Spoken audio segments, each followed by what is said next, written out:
We all rely on farmers and ranchers, but farming is riskier than other businesses out there. Crop insurance helps farmers manage their risk. With crop insurance, farmers put skin in the game by paying premiums and shouldering deductibles. That keeps taxpayers from having to pick up the whole bill every time disaster strikes. Today, about 90% of U.S. farmland is insured, providing $100 billion in protection to more than 130 different kinds of crops. It's a testament to the program's success. Thank you for joining us for our Agri-Pulse Washington Week in Review. I'm Spencer Chase, joined as always by Agri-Pulse Executive Editor Phil Brasher, discussing the week that was, agriculturally speaking, in Washington, D.C. And as you can see, we are a little more socially distanced than usual this week. Not making light of it, but just acknowledging the fact that the nation is going through a heck of a coronavirus. Push Spencer away. Yeah. Just keep me over here. But obviously not trying to make light of the situation. But obviously a global health pandemic going on across the country, just to kind of give you a bit of a perspective. Granted, it is a recess week, so there wouldn't be necessarily a humongous amount of activity over on the House side of Capitol Hill, which is where we are right now. But in walking up to the rotunda of Cannon, all kinds of signs on doors saying that offices are teleworking this week. Not a lot of folks here. Typically, there'd be a couple of network cameras set up around this circle. Phil and I are it right now in terms of folks that are recording some stuff. stuff. And I have to tell you, I've been over on the Senate side. It's very quiet over there as well. Even though the Senate is in, they're furiously working on a $1 trillion stimulus package. Yeah, so the normal hustle and bustle of Capitol Hill it's just not happening right now, and that's because folks are trying to, as Phil mentioned, figure out where we go from here as a country in terms of the response from Washington to this coronavirus outbreak. And as Phil mentioned, work continues on a response of what they're deeming kind of the phase 3 response, but that is because phase 2 passed earlier this week. The House last week passed a measure that required some corrections to it at the beginning of this week that had a lot of things having to do with paid family leave, food assistance, things of that nature. That cleared the Senate earlier this week, and Phil, as you mentioned, now work on kind of furious pace really on this third. I think MFP was the only place I'd ever heard the word tranche used, but now kind of a third tranche of assistance from the government in terms of the coronavirus response. Yes, we're talking about $1 trillion. It's being put together in a matter of days. I mean, this is phenomenal.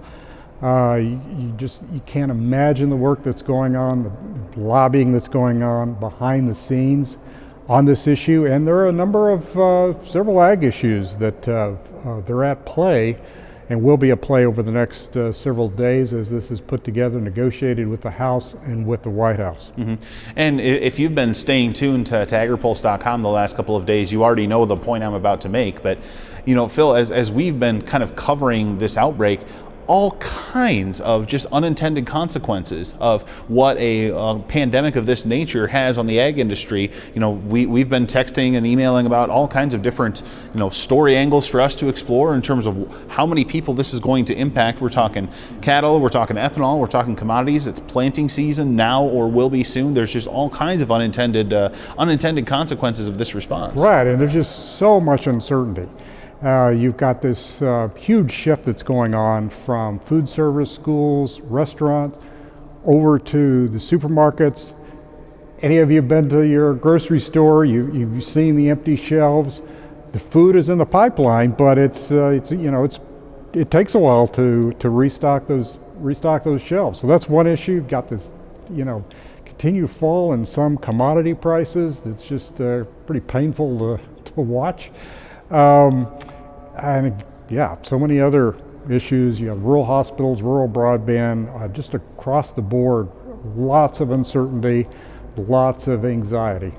And as we should make a point of noting too that the Department of Agriculture, as well as the food companies out there, have said, panic buying is not necessary. The food, as Phil mentioned, is in the supply chain. It might not be on the shelves right now, but it's coming. It'll be there. As well as, I don't know how your toilet paper supply looks, but mine is robust, as I'm sure a lot of other folks can say that as well. Just because that was another one of those panic buying measures that folks were just stocking up on. It's an interesting time to be walking through a grocery store right now. But for the most part, what we're seeing at this point is the agricultural supply chain is functioning. There are still folks showing up to work to feed the livestock, to process the livestock, and to truck the goods to various grocery stores. I use livestock as an example, but there's countless others within the ag supply chain where the wheels are still turning, so to speak. Yeah, but a lot of concern that if one of those wheels gets stuck, for example, a plant goes down, and concern in the meat industry about the possible loss of federal USDA inspectors in plants. Of course, these packing plants cannot operate without inspectors on site. USDA, Food Safety and Inspection Service, has been reassuring the industry they got a plan in place to replace workers who get sick. That's obviously, and you replicate that in with different workforce issues across the supply chain.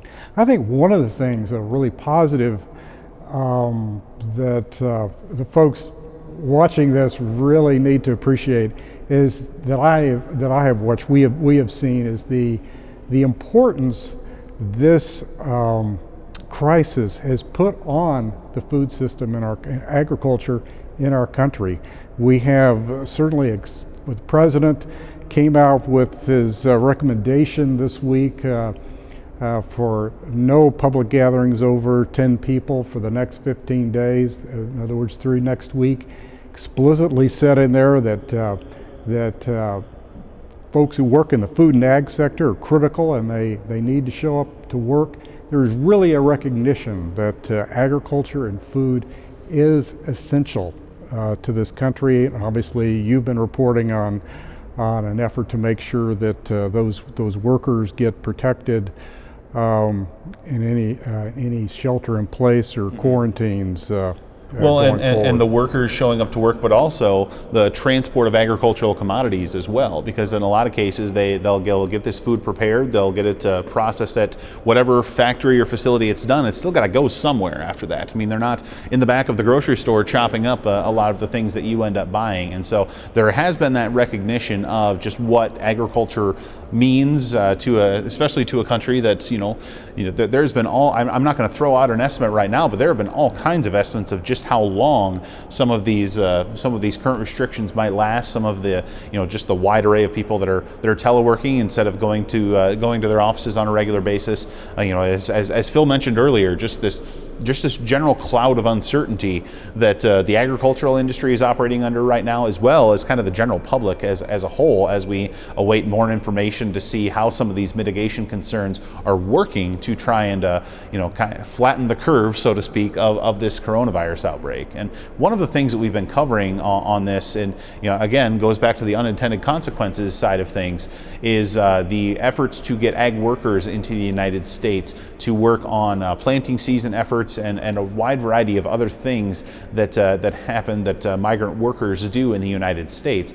And sort of an unintended consequence of some consulates closing in Mexico and in some other parts of the world, but primarily in Mexico, is that a lot of these interviews that need to happen for folks applying for H-2A visas can't happen because there's no workers at the consulates to actually do the interviews. We do know that the food and ag sector has taken a special interest in this, as has Ag Secretary Sonny Perdue, who has sought to intervene on agriculture's behalf to really drive home the point that, as one person put it to me, if you take out our next 3 or 4 months, you might as well take out our whole year, because of just the absolutely critical nature of planting season and this time of year, to try and make sure that the folks will frankly have a product to sell coming up here later this fall. So obviously work ongoing on that nature, but Phil, it's one of those things. It just underscores just how big, how broad agriculture is, and how big this response is going to need to be as well. Right. And in that case, they're waiting for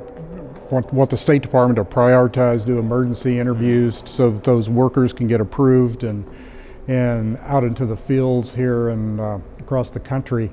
Yeah, it does. I mean, what we could say, there certainly is a recognition in Washington that what you do out there is absolutely critical, and we're going to be here reporting on it. The whole team's at work. We're not we're not in our normal offices. Right. We're scattered across the nation's capital, but we're at work reporting on this and other issues. Yeah, so obviously a lot of issues out there to track, and I'll be candid with you. The folks that are watching this, if you're on the ground and if you're seeing something that you don't think is being reported, our emails are very widely and publicly available. Please feel free to reach out, because obviously, as you know, it seems as if every day, almost every hour, there's a new aspect of this outbreak and agriculture's response to it that comes to our mind. Just kind of give you a bit of a peek behind the curtain. There's just a lot of different avenues that this can take. But as Phil mentioned, we are still at work, not at our typical workplaces. This is the first time I've put on a tie in a week. I don't know if I can speak for Phil when I say that, but obviously, going to work on a daily basis is taking a bit of a different form now. But obviously, still working very hard to determine just what it is that this response is going to look like for food, agriculture, and farm policy as a whole. But I think that's going to do it for this week. I would encourage you, as always, to stay tuned to Agri-Pulse.com. We are your home for anything having to do with the food and ag response and coordination on the coronavirus response. But for Phil Brasher, I'm Spencer Chase. Have a good one.